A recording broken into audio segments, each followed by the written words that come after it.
Enough about that. I do want to know about bringing it more, I guess, more slightly more to Disney. Star Wars Night at Disneyland. Is that what it's officially branded? That's when I was Yeah, googling it. it's Star Wars Everybody's Night. called it.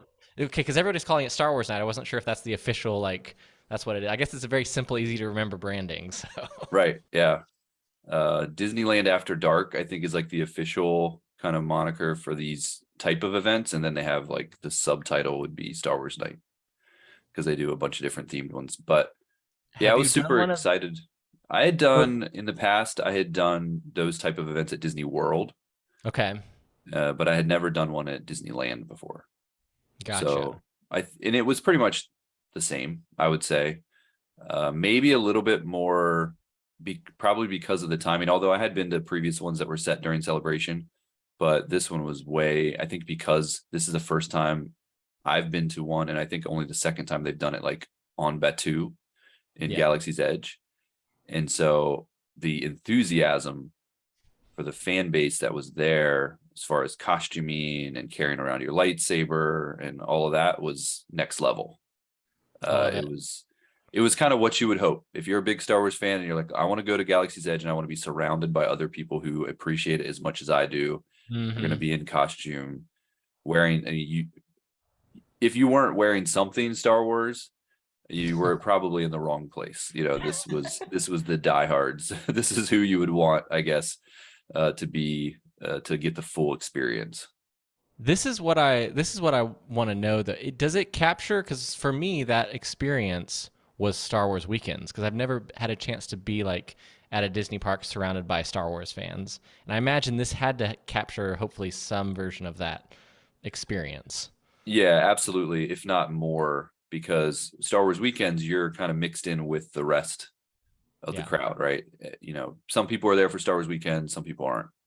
yeah, It's a ticketed event, expensive ticket.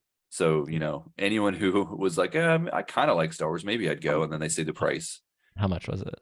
How, I think it was like 120, Oof. I forget what the final price ended up being because That's a tough they one. they rescheduled it, and I know there was a price change and all that. So I think for me when I bought it, I think it was like in the 120s. I think the price actually went up for people that bought it Yeah, later. So, and I saw them. So once it sold out, I had a couple friends who were like really wanting to get in. And so I started looking to see if there was any places that had resell tickets. And there was not many sites do, but there were a couple resell sites. And every mm-hmm. one I saw was no less than $250 a ticket Oof. on the resale market. So it was definitely in demand. It was sold out. It did capture the Star Wars weekends feel and took it to a next level because it's just packed with Star Wars fans. And there Yeah, was even you probably saw pictures, but there was kind of a meetup by the Millennium Falcon where yeah. everyone that had lightsabers kind of lit up their lightsabers, and Mm. it was I've it was already a surreal. And I didn't carry my lightsaber around. I didn't, I yeah, just don't like to have extra stuff with me if I don't need to. But sure. in this moment, I almost felt like I failed because I'm like, why don't I have my lightsaber? I should be part of this because it was just hundreds and hundreds of lightsabers all lit up at Mm. the same time. And I kind of just was wading through the crowd trying to get somewhere. And it was kind of awesome. Well, two things. One, I'm way ahead of you. I've already stolen that picture from your Facebook, and that's for this week's episode art. Oh, So nice. so the listeners have already seen it if you're listening on like the Apple app. And then two, remember failure is the greatest teacher. So that Yeah. is Not that I'm going to bring it next time because it's one of the ones that you build a Galaxy's Edge and those things are heavy. So, so. But it sounds like because you haven't mentioned off the top of your head like any specific events or like I know when we talk about the Halloween events, it's the candy or the versions of the rides. Was there anything actually different about Batu itself, or any special offerings or experiences that were part of the night, or was it just the fact of who was there? I think it was more about who was there Yeah, in the enthusiasm of the fans as opposed to actual anything special that was happening. I know, and this is where I'll reveal being a bad Star Wars fan, maybe. And I didn't seek out, I wasn't like, oh, I have to find this unique food item that's only available sure. during this event, or I need to find this merchandise that's only available. I kind of went there as a Disney slash Star Wars fan. So I really wanted to, I actually went into the other parts of Disneyland as well. I didn't just stay Mhm. in Batu because I really want to take advantage of the the park being, less crowded. Sure, yeah. And I was actually with a friend who had never been to Disneyland. It was their Oh, first time. that's So I kind of always took fun. advantage of showing him around, the whole park and going on rides that he had never been on. And so that was part of it too. So I kind of did split my Mm, time between the Star Wars stuff. So sure. when we were actually in the Galaxy's Edge, I didn't notice anything super unique to the party, but that might be just because I wasn't looking for it. But they Sure. still did this, Kylo Ren on the stage next to the shuttle and the stormtroopers, and they come out into the crowd, and Ray and Chewbacca up on that balcony, the stuff that you normally see. Sure, yeah. We did get a chance to go to Oga's, which is harder and harder to get into these days. Yeah. And thanks to your lovely sister Bethany, she kind of worked it out on the app and kind of used her magic and got us Mm. in there. She's one of So those people that you just want to have in your party at Disney. That is that is yeah, she very was on true. top of it. Usually I'm kind of that person in Yeah. groups sometimes if nobody else wants to be. Yeah. But she was that person in our group, and I definitely let her run with it. I was like, yeah, you Nice. take this, so she got us in there. And this is the first time I've been to Oga's Cantina that I got a sit down seat, like in a Okay. booth, and didn't have to stand the whole time. Did you have to kill anybody for it? Yeah, right. So Did you have to stick somebody out with a gaffy stick?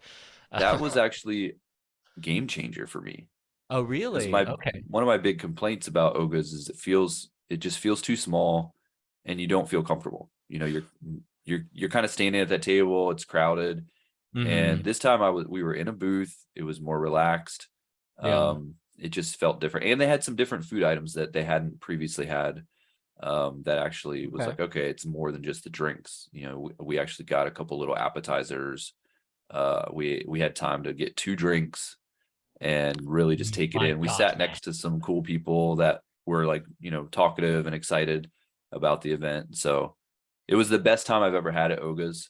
And there was a Dave Filoni, Sam Witwer sighting in the Mm, bar there area, you go. There you which was kind of go. cool too. That's pretty awesome. I'm pretty excited about that because here's the thing of what I think undeniably Galaxy's Edge does so well. It is immersive. It is, and if you're willing, especially I'm sure on something like a Star Wars Night, especially ticketed event with everybody bought in, that has to be incredible. And that's always been the struggle with Oga's Cantina because it's difficult to capture the immersion because Galaxy's Edge is very much designed about a feeling, and it's what's so brilliant about I think the design of that versus any of the other recent expansions at the Disney parks is that they realized what Universal had done with Harry Potter, and it was successful not just because of these really cool marquee attractions that were about Harry Potter. It feels like you're in a Harry Potter movie, and so we've all heard that marketing a million times about Galaxy's Edge, but it really does feel that way, and I think that's where Oga's comes up short because of capacity. It's the simplest thing because you can't feel like a grunge bar like the Mos Eisley Cantina, which is the feeling they're going for. When they have to cycle everybody out in 45 minutes and one drink, maybe two, and you get shuffled out because the actual design and interior and everything, amazing. It's just not, they just don't have the capacity, which I guess is kind of a good problem to have.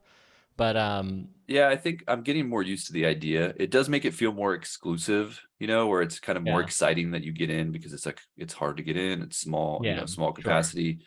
And I will say for this event, because of the Star Wars costuming, it did feel a little bit more like, kind of in Mm, universe, because I look over to my right and there's this awesome looking bar, and there's a guy in full on X-Wing flight suit, hanging out at the bar. And it's like, that's what it would yep, look like, right? If you were at a bar in the Star Wars, love that. universe. So I think I got a picture where you literally see kind of the bar in the background, and then this X-Wing pilot standing in a really good X-Wing pilot costume. So it's like screen accurate. And you're like, wow, that looks like I'm in an actual, Star Wars bar. So Thank you, sir. I appreciate you yes, contributing to yeah, this I should experience. have gone over and told him thank you. But um yeah, Just it was a great thank you for time. your service. That's just in the Galactic Resistance. Oh my gosh. No, I think that's good to know. I think I've come to appreciate as I've heard a couple reviews and folks talking about Star Wars Night and just Galaxy's Edge in general who hadn't been out. Some of the Star Wars podcasts I've listened to, like in just some of the celebration coverage, talked about their experiences at Star Wars Celebrate, not just Celebration, but the at Galaxy's Edge for the first time, and it sort of reminded me, I think, of some of the achievements of the park. We've talked about their shortcomings sometimes, but man, I think I want to go back. I want to go back for the Yeah. next Star Wars night, whenever it happens again. Inevitably, obviously not next year. Probably a 2-year cycle will go back to Orlando, and there will be a Star Wars night at Disney World, and we'll both be there. I'm sure. I'm pretty sure that's going to be a thing. Yeah. The more I go back to Galaxy's Edge, the more I appreciate it. I think, you go there with all the hype of where they finally gave us a Star Wars land and all Mm, that hype and the expectation, and yeah, it can never live up to that sure. expectation. But now that it's been out there for a couple years and I've been back a few times, every now when I walk around the corner and I see these stormtroopers kind of guarding the wall as I'm walking into this land, I'm like, this is so cool. Like we kind of take it for granted, Yeah, we do. as Star Wars fans sometimes, how good we have it and how much they've given us. And I'm like, man, this is actually so cool. Like to walk into this area and there's like actual stormtroopers, kind of patrolling the area and making comments. And I don't know, Yeah. it was very. I think I've kind of come all the way around on it. Not that I was negative on it to begin with, but now it's definitely one of my favorite areas to visit when I come to Yeah. Disney.